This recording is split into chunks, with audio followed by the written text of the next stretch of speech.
satria adiny foana Tsirabe, adiny foana Tsaratanana, fa manomboka zao tsy ho adiny tsony nareo ametrahana an'izao vodi-drafitrasa lehibe sy goavana ho an'ny vahoaka Ray Manontolo aty Vakinankaratra zao tompoklasy tompivavy.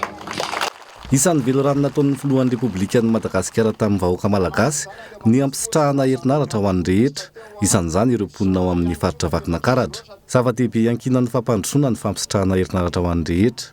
Napetraka tamin'ny fomba ofisialy androany tao Tsaratanana ny vato fototra ho fanombohana ny asa amin'ny fametrahana tobo famatsiana herinaratra lehibe azo avy amin'ny masoandro, fametrahana ny centrale agro-photovoltaïque sy centre de formation food et énergie entina namavianana ny fahasahiranan'ny vahoaka amin'ny jiro any an-toerana. Dia tsy maintsy tonga eto androany. Ny antony dia zao, zava-dehibe loatra ity tetikasa apetratsika eto Tsaratanana ity. Satria zao ny antony, fantatray fa mijaly rano ianareo, fantatray fa mijaly jiro ianareo, betsaka amin'ny mampijaly ianareo fa eto amin'ity toerana ity eto Tsaratanana dia anaovantsika foto-drafitrasa mba ahazahoan'ny rehetra ny herinaratra eto Tsirabe sy aty Vakinankaratra. Zay ny mahatonga antsika, satria zao no lazaiko ombeny nomen'Andriamanitra rivotra isika, nomen'Andriamanitra rano isika, nomen'Andriamanitra masoandro isika, fa tsy antsika ny nampiasa anazy hatramin'izay.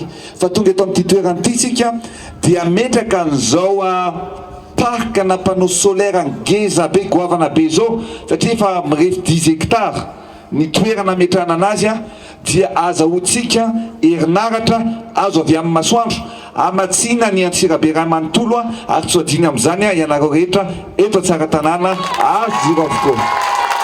Ny mahafakely an'ity tetikasa ity dia zao, ny eo apetraka eto dia hoe centrale agro-photovoltaïque, zany hoe ao ambaniny reny panneau solaire reny dia misy ianareo ety ihany, ianareo olona ponina ety dia hofanina amboly misy tanora na vehivavy maromaro amboly ary omenanareo vokatra azo avy amin'izany satria mbola voatabia ianareo ao ambaniny reny parka na panneau solaire reny.